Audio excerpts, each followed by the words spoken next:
आज हम लोग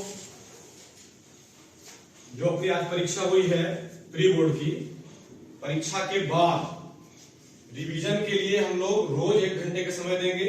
और आज की रिवीजन में हम लोग क्या पढ़ना है, क्या देख पा रहे हैं आप, अल्फा कणों का प्रकीर्णन प्रयोग। आखिर ये प्रयोग की जरूरत पड़ी क्यों? आपको नाभिक के बारे में पता है?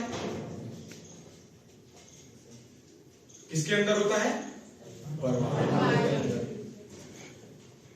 किसी ने ये सोचा ही नहीं था कि जो परमाणु हमको साधारण आंख से दिखता ही नहीं है, उस कोई ऐसा भी होगा जो ये बता देगा कि परमाणु के अंदर क्या होगा। जो परमाणु बाहर से ही नहीं दिखता, वो अंदर से उसके अंदर क्या होगा हम कैसे जानेंगे? और साधारण व्यक्ति नहीं जान सकता है, जो जान जाता है इसलिए उसको वैज्ञानिक कहा जाता है।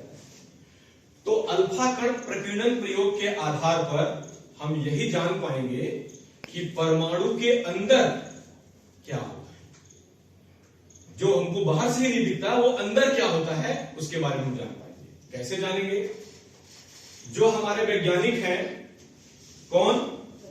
रदरफोर्ड, जिनका पूरा नाम है अर्नेस्ट रदरफोर्ड। इन्होंने अपने 2 सहयोगियों के साथ गाइगर और मार्सडन के साथ ये प्रयोग किया। और कैसे किया? इस पूरे चित्र को आप देख पा रहे हैं, इसमें एक बॉक्स बना हुआ है। इस बॉक्स के अंदर देखिए यहां लिखा हुआ है BI 83214। BI क्या है? बिस्मिथ। Very good. यह एक रेडियो एक्टिव पदार्थ है। रेडियो एक्टिव पदार्थ वह पदार्थ होते हैं जिनसे स्वतः ही अति सूक्ष्म आकार के कण, जैसे अल्फा कण, बीटा कण, गामा कण उत्सर्जित होते थे स्वतः ही अपने आप। अब इस बॉक्स के अंदर बिस्मिथ, जो कि रेडियो एक्टिव पदार्थ है, इसको रख दिया गया और यहां पे एक संकीर्ण छिद्र रख दिया गया, बहुत पतला सा, जिससे इससे अल्फा कण बाहर निकले।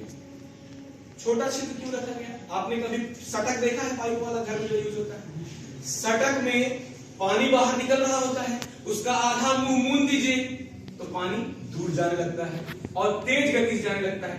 ऐसा कैसे होता है? जितना जगह हम कम कर देंगे उतना तीव्रता से बाहर। इसलिए हम यहाँ संकीर्ण छिद्र करेंगे ताकि अल्फा कणों का जो पुंज है, जो गुच्छा है, वो तीव्रता से बाहर की ओर निकलेगा। और जितना तीव्र निकलेगा उतना सीधा जाएगा, धीरे जाएगा तो फैल जाएगा। अब और ना फैले उसके लिए सामने यहां पर लेड की 2 ईंटें लग दी हैं। B1 ये ईंट है, उसमें भी बीच में छेद है। किसकी ईंट है? लेड, सीसा की 2 ईंट है, उसमें भी छेद है, ताकि अब यहां से भी अगर फैलना चाहता है तो ना फैले, तो सीधा किरण पुंज की तरह अल्फा कण जाए।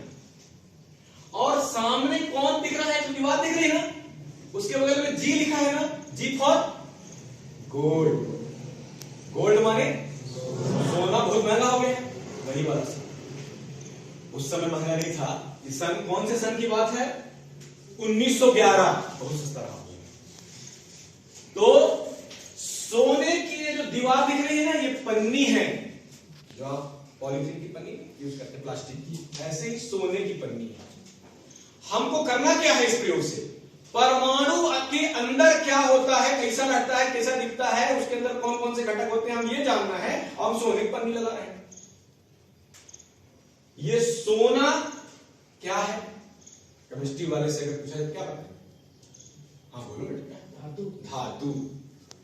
और प्रत्येक धातु या पदार्थ किससे बना होता है? अणुओं से। और अणु किससे बना? यानी सोने के पन्नी में परमाणु होंगे, हमको उसी परमाणु के बारे में जानना है। तो इस सोने की पन्नी लगा दी गई।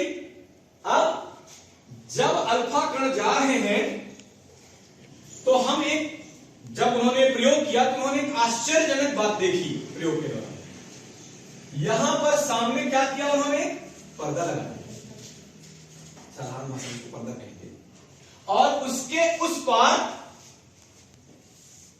एक दिख रहा है सूक्ष्मदर्शी लगा दिया। ये आपकी आंख का चित्र में जो उसको देखेगा, क्या देखेगा कि इस पर्दे पर जो अल्फा कण इस पन्नी से पार करके जाएंगे वो कहां पहुंच रहे हैं, वो ये देखिए। तो क्या देख रहा है प्रयोग के बाद उसने, क्या देखा उस वैज्ञानिक ने कि यहां से निकलने वाले बहुत सारे अल्फा कण, ऑलमोस्ट 98% से भी ज्यादा, सीधे चले जा रहे हैं और पर्दे के पास यहां सामने पहुंच रहे हैं। और ये पता है, ये जो सूक्ष्मदर्शी है वो चल सूक्ष्मदर्शी है, वो ऐसे ऐसे चलती है। जहां वो अल्फा कण जाके टकराएगा पर्दे से, और पर्दा जिंक सल्फाइड का है, तो अल्फा कण टकराएगा तो वहां चमक उत्पन्न होगी, अपने आप वहां पहुंच जाए। तो इससे ये पता चला उनको कि बहुत सारे अल्फा कण पन्नी को पार करके सीधा यहां पहुंच गए, सीधा आ गए, इधर उधर नहीं गए। देखिए, प्रयोग करते थे वैज्ञानिक तो क्या करते थे, प्रयोग में उनको क्या दिख रहा है उसको लिख लेते थे, उसको कहते थे प्रेक्षण। हम ये देख पा रहे हैं कि बहुत सारे अल्फा कण, जैसे कि 98% से ज्यादा अल्फा कण सीधे पार करके चले गए। ऐसा उनको, वैज्ञानिकों को इस प्रयोग के दौरान दिखा जो वो प्रेक्षण था, उन्होंने लिख दिया कि बहुतायत अल्फा कण सोने की पन्नी को पार करके सीधा निकल जाते हैं। तो इस प्रेक्षण से फिर वो निष्कर्ष निकालेंगे।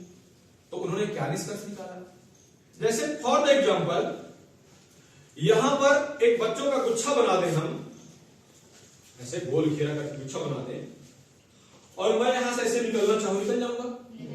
अच्छा, वो गुच्छा खोखला हो जाए, बीच में पोल रहे, कुछ न कहे, जगह खाली रहे, और फिर मैं निकलना चाहूं तो निकल जाऊंगा। क्यों? क्योंकि अब वो खोखला हो गया, यानी उस जगह में मेरे रास्ते में कोई रुकावट नहीं है, तो मैं आसानी से निकल जाऊंगा। सेम वही बात हुई, जब बहुत सारे अल्फा कण सीधे निकल गए, तो जहां से निकले हैं वहां सोने की पन्नी है, और सोने की पन्नी एक धातु है या पदार्थ है, वो परमाणुओं से मिलकर बनी होगी, यानी वहां परमाणु होगा, और परमाणु का जिस जगह से वो अल्फा कण निकल रहे हैं वो जगह खाली होगा, खोखला होगा, तभी तो वहां रास्ते में कोई रुकावट नहीं आया। तो उससे क्या साबित हुआ, उनके पहले वाले प्रेक्षण से क्या निष्कर्ष निकला कि परमाणु के अंदर अधिकांश जगह भाग क्या होगा, खोखला होगा। देखिए, जिस परमाणु को हम आंख से नहीं देख पाते, उस परमाणु के अंदर क्या है वैज्ञानिक बता रहा है, और परमाणु के अंदर घुसा क्या, वो अल्फा कण घुस रहा है, वो नहीं घुसा, लेकिन वो बता पा रहा है कि परमाणु के अंदर का अधिकांश भाग, पहले निष्कर्ष से, पहले प्रेक्षण से पहला निष्कर्ष निकला। अब भैया दूसरा, उन्होंने देखा कि कुछ अल्फा कण, बहुत सारे नहीं, कुछ अल्फा कण 90 डिग्री से कम कोण से, जिसको हम कहते हैं न्यून कोण, 90 डिग्री से कम कोण से क्या हो जाते हैं, मुड़ जाते हैं या फैल जाते हैं, और कणों का फैल जाना विज्ञान की भाषा में प्रकीर्णन कहलाता है। अर्थात इसकी भाषा में बोले तो कुछ अल्फा कण 90 डिग्री से कम कोण अर्थात न्यून कोण से प्रकीर्णित हो जाते हैं, और मुड़कर जाकर पर्दे में जाकर टकराते हैं, और वहां चमक उत्पन्न करते हैं। फिर ये बता देता है कि हाँ यहां पर आ रहे हैं। कौन बता देता है, चल सुन, ठीक है। तो ये क्या साबित करता है, आपको पता है अल्फा कण जो निकलने वाले, यहां से रेडियोएक्टिव पदार्थ से निकलने वाले बहुत सारे कण हैं, उसमें से अल्फा कण जो है वो किस आवेश का होता है, कोई बताएगा, कोई बताए, केमिस्ट्री पढ़े हो, कौन बता रहा है, ऋणावेश कौन बोल रहा है, गड़बड़, धनावेश। अल्फा कण कौन से आवेश के होते हैं, अच्छा हम लोगों ने फिजिक्स में पढ़ा है, हम केमिस्ट्री से फिजिक्स में आते हैं क्योंकि अपन फिजिक्स पढ़ रहे हैं। धन को क्या करता है, देखो फिजिक्स कितना अच्छे से आता है, धन को क्या करता है, प्रतिकर्षित करता है। अल्फा कण यहां से जा रहा है, यहां निसंदेह उसको परमाणु मिला होगा, परमाणु के कुछ ऐसा जगह होगा जिससे वो टकराया होगा और इधर मुड़ गया होगा, और वो स्वयं कैसा है, धनावेशित है, यानी वो यहां से मुड़ गया मतलब उसको कोई ढकेल दिया मतलब इसकी भाषा में प्रतिकर्षित कर दिया। और धन को कौन प्रतिकर्षित करेगा, यानी इससे क्या साबित हुआ, भाई उनको दिखाई क्या दिया, प्रेक्षण क्या हुआ दूसरा नंबर, कि कुछ अल्फा कण 90 डिग्री से कम कोण से मुड़ गए, प्रकीर्णित हो गए। अब उससे उन्होंने निष्कर्ष क्या निकाला, क्यों मुड़ गए, क्योंकि अल्फा कण धन के थे, और परमाणु के अंदर जरूर कहीं ना कहीं कोई धन होगा जो उसे प्रतिकर्षित कर दिया होगा, जिससे वो मुड़ गए। इससे क्या साबित हुआ कि परमाणु के अंदर धनावेश उपस्थित होता है।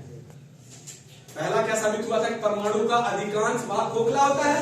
दूसरा साबित हुआ कि परमाणु के अंदर धनावेश उपस्थित होता है।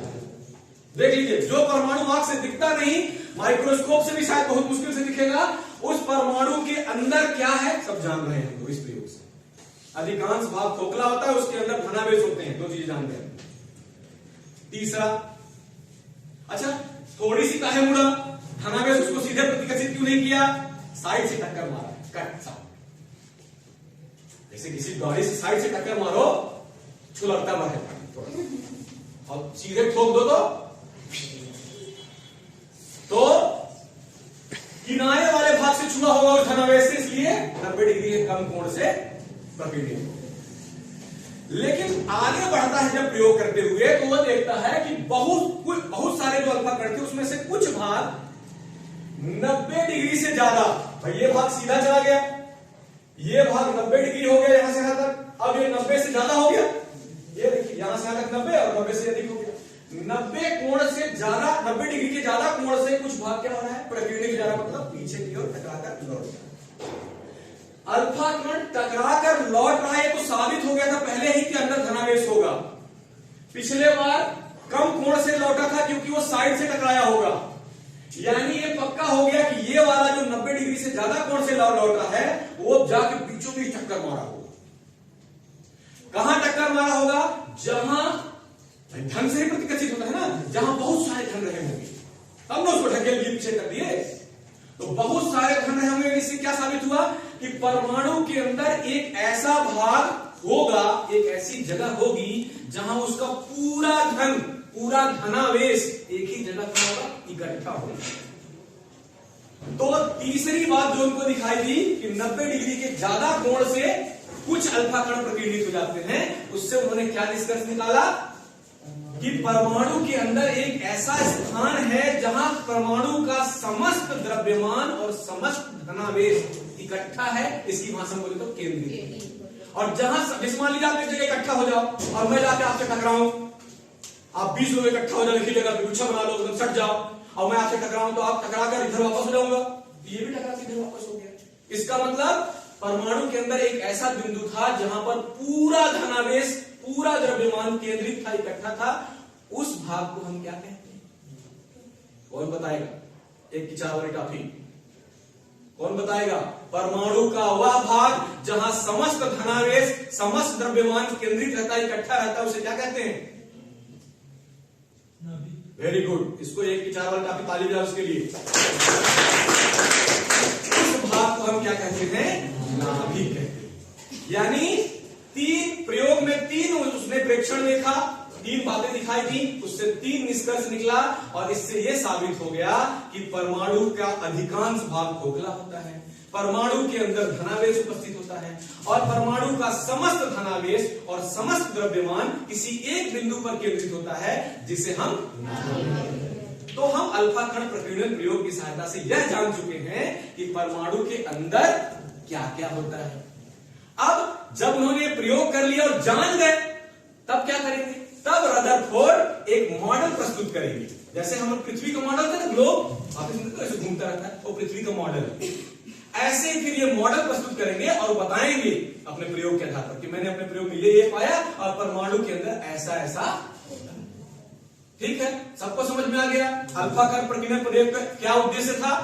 परमाणु के अंदर क्या है यह पता लगाना। पता लग गया क्या क्या है? परमाणु के अंदर अधिकांश भाग खोखला होता है, फिर परमाणु के अंदर धनावेश उपस्थित होता है, फिर परमाणु के समस्त द्रव्यमान और समस्त धनावेश किसी एक बिंदु पर केंद्रित होता है। तीनों बातें जानते हैं। सोचिए वैज्ञानिक कितना बात सोचता होगा, हम लोग साधारण इंसान कुछ नहीं सोच पाते। तो आपको भी वैज्ञानिक दृष्टिकोण से काम करना है और परीक्षा में इस चीज को लिखना है। ठीक है।